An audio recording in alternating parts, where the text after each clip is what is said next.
వీడి యాక్షన్ లో మార్కి సెట్ 4 లో ఏ ప్లేయర్స్ ఉన్నారో చూసుకుందాం. ఈ సెట్ 4 లో అయితే అందరు కూడా ఫాస్ట్ బౌలర్స్ అయితే ఉన్నారు.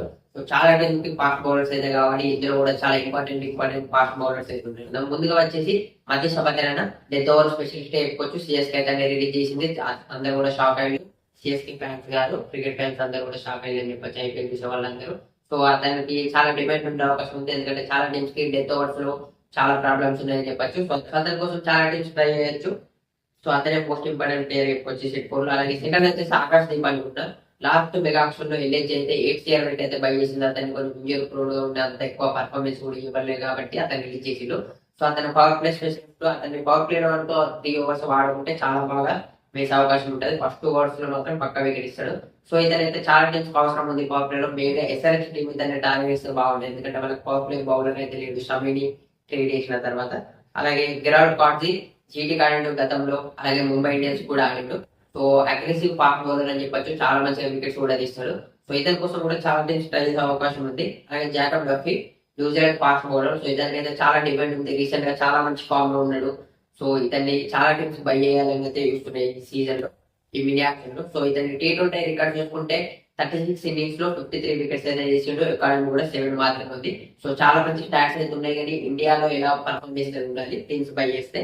అలాగే ఫజల్ అఖ్తర్ కి Afghanistan left of fast bowler, Afghan gun అని కూడా అంటుంటాం మనం. చాలా మంచిగా పర్ఫార్మ్ అయితే చేస్తాడు. చాలా పొటెన్షియల్ అయితే ఉంది. సో సిఎస్కే లాంటి టీమ్స్ ఇతన్ని బై చేస్తే అనుకుంటున్నా బ్యాకప్ ఉండడానికి. అలా మిగతా టీమ్స్ కూడా ట్రై చేసే అవకాశం ఉంటుంది యూస్ఫుల్ బౌలర్ కాబట్టి. అలాగే మ్యాట్ హెన్రీ మరొక New Zealand bowler. So Bumrah range stats అయితే ఉంటాయి. కానీ అతనికి ఎక్కువ ఇంజరీ ప్రోన్ కాబట్టి అంత రేంజ్ లో పర్ఫార్మెన్స్ అయితే ఇవ్వలే. ఇతని కోసం కూడా చాలా టీమ్స్ అయితే ట్రై చేయొచ్చు ఇతను ఫిట్ ఉంటే. అలాగే ఆస్ట్రేలియా నుంచి Spencer Johnson tall left arm bowler. So గతంలో కేకేఆర్ గాని జీటీ గాని రిప్రజెంట్ చేసిండు.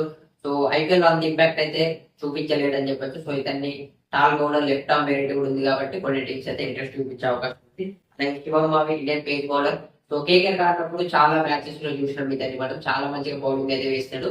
కానీ కేకేఆర్ రిలీజ్ చేసిన తర్వాత అయితే ఇంజరీస్ ప్రాబ్లమ్స్ వల్ల కానీ ఎక్కువ ఛాన్స్ అయితే రాలేదు అతనికి. సో ఫేడ్ అవుట్ అయితే అయిపోయాడు. సో ఇతన్ని ఏ టీమ్స్ అయినా ఉంటాయో చూడాలి. ఇండియన్ పేస్ బౌలర్స్ అయితే చాలా టీమ్స్ కావాలి బ్యాకప్ గా. సో ఇతన్ని ఈ టీమ్ లో బై చేసే అవకాశం అయితే ఉంటుంది. అలాగే Anrich Nortje South Africa pace bowler. So Delhi Capitals కి రిప్రజెంట్ చేసినప్పుడు అయితే చాలా మంచి పర్ఫార్మెన్స్ అయితే ఇచ్చాడు. కంటిన్యూగా 150+ అయితే వేస్తాడు. మంచి ఫాస్ట్ గా వేసే బౌలర్ అని చెప్పొచ్చు.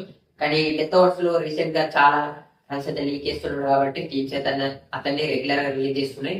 కానీ అతనికి అయితే చాలా వాల్యూ ఉంది. చాలా టీమ్స్ అయితే అతని కోసం వెళ్ళే అవకాశం ఉంటుంది. సో సెట్ 4 లో అయితే ఫాస్ట్ బౌలర్స్ ఉన్నారు. సో ఈ ఫాస్ట్ బౌలర్స్ ఎవరి టీం కి వెళ్తారు, ఎవరికి ఎక్కువ డిమాండ్ ఉండే అవకాశం ఉంది, ఎవరు వెరీ యూస్ఫుల్ అనేది కింద కామెంట్ అయితే చెప్పండి.